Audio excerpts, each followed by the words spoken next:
What's up, boys? So today we're going to be talking about a card that I think is one of the most underrated cards in Artifact, as you can tell from the title. This is a card I'm not seeing a lot of representation in decks that I'm kind of playing against, and I think a lot of decks should be running this card. And I can talk about every single reason why this card is so damn good. And the card I'm thinking of is Spot Weakness. So Spot Weakness is, of course, a red 3-mana card, which gives your hero and its neighborhood allies piercing for that turn and draws a card, right? Simple, right? Does not look all that impressive. Despite that, I'm currently running the card as a 3-of in my version of Ramp. Hoy, another deck builder that I think is, one of the best deck builders in the game right now, is running the card as a 2-of in his version of Ramp. And I'm also running the card in mono red. We've seen, Sifka slot it in his red-black decks a while back, as I believe a 1-of back then. But if I were running red-black, I still haven't built that deck, but I would probably run it at least a 2-of. So what is all the what's all the buzz about? Why Spot Weakness? I mean, you compare this card to other options that you have, like for example, Smash the Defenses. What is it? Is it piercing is just better than these improvement destroy effects, or what? So I've got a ton to say about this card, Spot Weakness. I've got a lot of explanations as to why this card is good. I'm going to start off real quick talking about the alternatives for draw power, which is mostly Smash the Defenses, but I'll also mention Unearthed Secrets, which is a card you can run in Ramp. I'm still, thinking about experimenting with it, but there is actually an argument to Spot Weakness over both of those, which seems weird, right? It seems like Spot Weakness should be the weakest of the three, just looking at the cards, right? So what's going on? Well, the biggest problem with Smash the Defenses is it's extremely situational as well as reactive. So what I mean by that is you can't just toss it out, right? You need to have the right opportunity to play it, and that kind of defeats the entire purpose. Honestly, when you really think about it, these cards, Spot Weakness and Smash the Defenses, are actually really not that similar. You're using Spot Weakness on a turn where you're floating mana, nothing else is happening. You're typically using it to cantrip value. Cantrip in card games means, a card with a weak effect that just draws a card after you play it, typically. And you're mostly fine, even if the piercing isn't doing anything for you, right? Smash the Defenses is a card that can achieve high value. It's pretty much mirror tech in Ramp. Destroying the opponent's Salamandre's favor can be good, but oftentimes with Smash the Defenses, it's very different. You're actually forced to use it on lanes where you maybe had other options or wanted to make other plays, or situations where, it's not really providing you as much unique inherent value. Also, sometimes it gives good value, but only after sitting for like 3 turns in your hand where you couldn't play it before. And in a lot of matchups, like for example the blue matchup, which is a common reason you might want Smash the Defenses, right? If you're playing against blue, they have these improvements that are high value, let's say Aghanim Sanctum, even Conflagration sometimes, and you kind of want to destroy that, right? Well, yes and no. The biggest problem with trying to use something like Smash the Defenses against blue is that while it is a high value exchange, it's the kind of exchange that they want to play for, not you. Against blue, you want to be spending your mana aggressively, trying to kind of run them down and distribute your resources effectively before they can come online. A reactive play that costs mana and gives you card advantage is not really helpful against how you need to be playing against blue, even if it is giving you high value, right? I mean, the idea of just kind of like stalling a turn and just like exchanging card for card and nothing else really happens on the board, that's kind of what mono blue wants, right? Even though you are getting a card out of it. So now let's talk about the card itself, Spot Weakness. Okay, so as I mentioned, this is actually not really that comparable of a card to Smash the Defenses. They look very similar, but check it out. Spot Weakness, instead, you're playing it just to cycle it, right? Basically, the idea is there's so many turns on Artifact where you have this free mana, this ability to use your mana to cycle, that the idea of this, the downside of cantrips is basically the fact that you need to spend mana to cycle the card, plus get the relatively minor effect, right? So even if Spot Weakness is hitting nothing with the piercing, 66% of the time, let's just say, even in that case, if you find the free mana to cycle it where it doesn't really impact the board, but you didn't need the mana, and the card you're drawing doesn't really, it's not really a play you needed to be able to play before then then spot weakness is only really giving you value, right? This is the same reason you run 40 card decks most of the time. Mono blue and some versions of aggro have been exceptions, as I made a video about that. But typically, especially with a deck like Ramp and mono red decks, you're going to want 40 cards exactly. The reason for that is you want consistency. You want to draw the more powerful stuff. And by using these cantrip cards, cards that you can just play when you have free mana, spot weakness being the only one available in red, because Smash the Defenses is just too situational, you are basically playing a deck with 37 cards, sort of, right? If you're running 3 spot weakness and you're just cycling it with free mana that you would not be spending otherwise, you're basically just trimming down your deck and increasing reliability over important options. This is doubly important in Ramp, because Ramp is a deck that's predicated on trying to get its combo pieces within the right time frame, right? You need to be ramping into Time of Triumph early, otherwise the deck is just not really doing anything.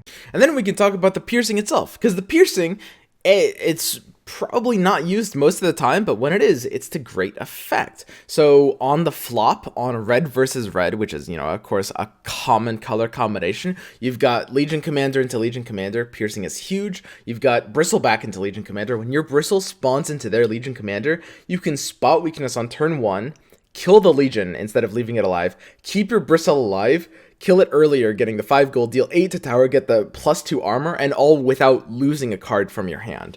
It's actually sort of kind of like playing a hero power in Hearthstone, right? And the reason I'm making that comparison is because the fact that you don't lose a card from your hand, it means you're kind of spending mana to get a free upside, right?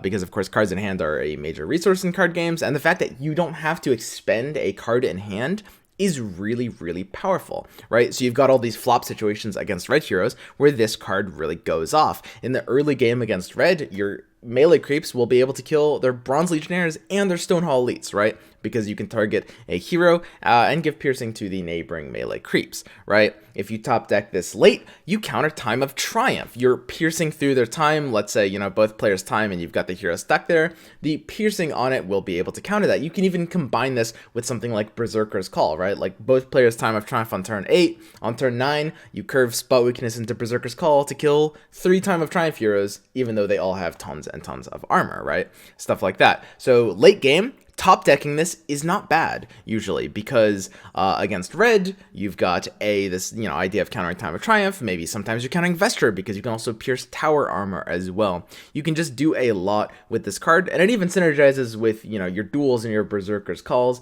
because it gives those piercing as well. Keep in mind, spot weakness actually gives piercing to both retaliate and cleave. So if you use spot weakness on something like a Legion Commander or a Time of Triumph to cleave hero, the piercing will be applied to both of those effects.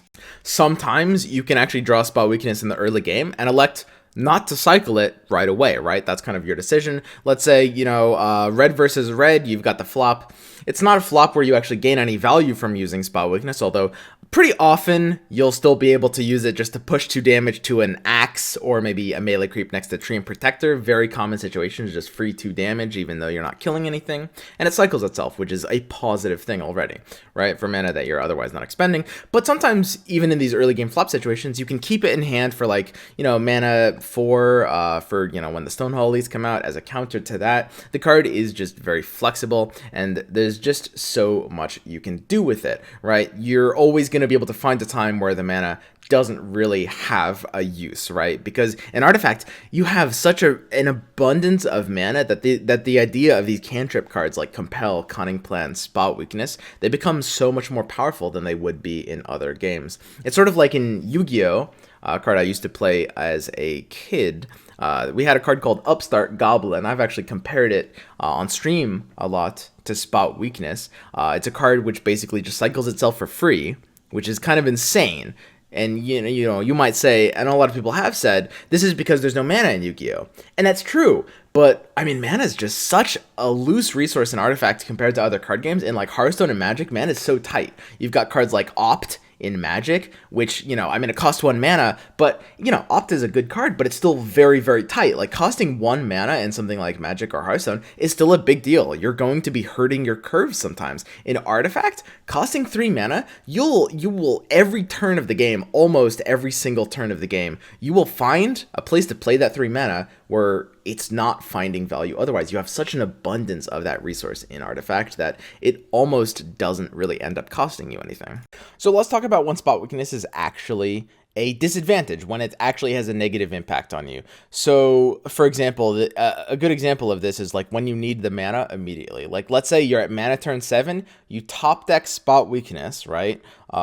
You play spot weakness because you want to cycle it, get it out of your hand, and with it you draw a Spring the Trap, right? A card that you can no longer play because, you know, you played spot weakness and you lost the 3 mana there, right? So there are situations where you can top deck it late and it gives you, like, you know, a bit of negative value, right? This is really rare though. When you play spot weakness, and try this out yourself, you can count how often this card will kind of like hold you back on the mana expenditure, and it's really rare. Like, it happens between like 5 and 10% of cases at most, and it's just really, really consistent. The fact that you can play it anywhere, anytime is really, really important. I can't stress that enough. And this is why you just can't really compare it to Smash the defenses, because Smash is like your opponent is basically forcing you to use it. If you want to use it, you have to use it, you know, on their terms. You have to use it where they are playing their improvements, and oftentimes that's not really where you want to be spending your mana, right? But it's because you can just play spot weakness anywhere that the mana cost is basically nullified entirely, which is really, really important. And then we can talk about one last really important thing with spot weakness. I think that this is kind of subtle, and it's really not to be understated. So in the early game developmental phase in Artifacts, and I think a lot of players have kind of noticed it at this point, because this is a little bit advanced, but when you're playing these early game turns in Artifact, and this is kind of an important lesson, I could make a video about this too, mana turn 3, mana turn 4, sometimes mana turn 5, in fact, I think pretty often mana turn 5, you don't want initiative, right? Initiative is actually a disadvantage, usually in these turns. There's some exceptions to this. The most common exception is Tyler State Censor, a common black drop that you play on curve, and if you have initiative, you lock them out of 4 mana play, which is very powerful. But in most cases, you are at a disadvantage when you have initiative in these early developmental turns. The reason is because you're not, you know, using any big spells to lock the opponent out. You know, you're not using like big swing cards. You're not locking the opponent out of plays. You aren't really gaining anything by going first. You want reactivity, which is the same principle from Gwent, right? This idea of going second so that you can choose your play based on what the opponent is doing. You gain better strategy because of it, right? You're able to choose your tools better and sometimes counter what your opponent's doing, right? So for example, this is most apparent in cards like Stonehall Elite and Savage Wolf, right? There's a lot of situations where I play a Stonehall Elite because I had initiative. I had to play that first. My opponent maybe plays a Viscous Nazgul on my Stonehall Elite, right? Maybe it's a Nazgul that couldn't have gotten value otherwise, but now my Stonehall Elite dies to their melee creep. That's a really good exchange for them.